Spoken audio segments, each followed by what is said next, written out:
Neumann TL103s, and I was just skimming through some YouTube videos trying to get some motivation for a video, and I came across a YouTube short, and of course the YouTuber was like a musician, a rapper, and of course he had a lot of views on his YouTube short, which means, he made a lot of money on YouTube, obviously, because YouTube recommends his videos. But anyway, guess what microphone he was using?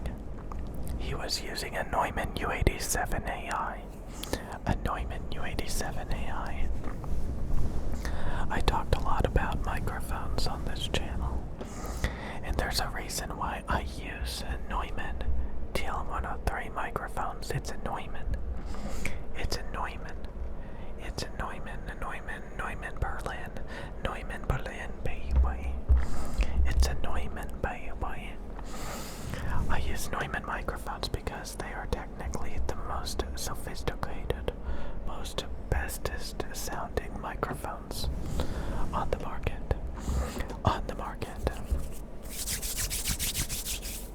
But you have to tune microphones. You have to tune them. You have to tune them to pick up sound and emphasize different frequencies properly, so that you get a really flattering, good sound. And honestly, companies like Neumann are the only ones that have successfully pulled it off. As technology gets better and better and better, microphones get more sensitive, lower self-noise, better specifications. But for one unusual reason, the frequency response is always all screwed up. Really, really screwed up. So the end result is a really good performing, bad sounding microphone. Which is the reason why you want typically Neumann microphones. They tend to sound smoother, more transparent, more accurate, more well-tuned, less harsh and peaky with peaks and cuts and dips.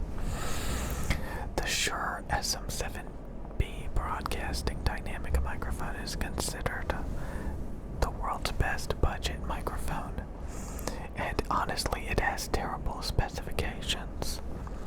It needs 60 decibels of gain, and even the best preamps in the world will have a audible hiss if you crank them to 60 decibels like that. So the Shure SM7B is inherently not sensitive enough for a low self-noise recording. There will be some preamp noise. I think the lowest it can be is around negative 131 dBu. Negative 131 dBu, baby. Okay. And the reason why the Shure SM7B is considered one of the best microphones in the world, because it doesn't sound completely chewed up and mangled, except in the treble. It sounds really terrible in the treble, to be honest with you. But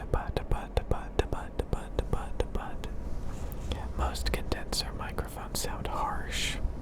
They sound chewed up. Most dynamic microphones sound chewed up and mangled and colored as well. So there's only a handful of microphones on the market that give you the most transparent, least funky tonality possible. And even out of those bestest microphones, they're still pretty bad. So, if you do a lot of recording and you're a perfectionist, and you listen back to your recordings long enough, you'll start to notice that maybe something's a little bit wrong with your microphones. And you will begin the longest search for the best sounding microphone. At first, you'll be easily mesmerized and intrigued by mildly expensive condenser microphones or dynamic microphones for a couple $100. But those will still sound funky and weird. So you'll spend a little bit more, and a little bit more, and a little bit more. And the next thing you know, you're looking at $1,000+ microphones. You're looking at the big brands, the big end game microphones. those microphones, you realize a lot of them are no better than some of the couple of $100 microphones. But then there are some unusually good microphones that just outperform everything. And they don't even have to cost that much. These Neumann TL103s are only a little bit over $1,000. And in my opinion, they sound better than the $3,000+ Neumann U87AI. It uses a very similar capsule. Very, very similar capsule as the U87AI. It's a derivative. It's like, yeah, anyway, it has a back plate instead of a dual diaphragm condenser. On the back. So this only has cardioid pickup, everything you need and nothing you don't. Don't diddly out. But after you look through all the microphones out there and you can hear the tonality problems, you start to really, really, really appreciate the bestest sounding microphones on the market. But I think it's kind of interesting because if you look around, you can see people using just about every single microphone on the market to like make YouTube videos. There's somebody out there using just about everything and anything. And in the comments section, usually nobody is complaining about their audio quality except some audio nerds. Because for a lot of people it's good enough. But if you can ever hear the tonality problems, it starts to get on your nerves really, really quickly. But for whatever reason, most people don't pick up on. Hell, even when I watch YouTube videos, I don't pay attention to the microphone they're using. And I just listen. And unless there's something like really, really bad about their microphone, I honestly don't really pay attention to what microphone they're using or complain about it. So it's kind of like funny. There's a lot of microphones I deem unacceptable, but honestly, I'll have no problem actually listening to them when watching a video. And, but it's just mainly, if you use the microphone yourself, you can really pick up on the tonality problems. And there's a lot of really cool microphones out there that I would love to buy again because I've bought them in the past. Because I think they look cool and they're well known and they're, used by big YouTubers like the Electro Voice RE20 or the Shure SM7B.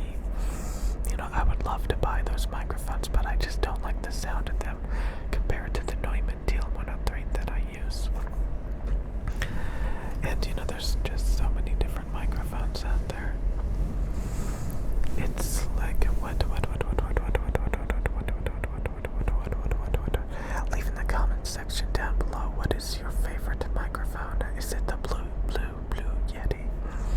Is it the Neumann TL103s? Are they like pencil condenser microphones that you like? What microphones do you like to listen to for ASMR? Do you like the 3D binaural 3DOs? Those are pretty cool.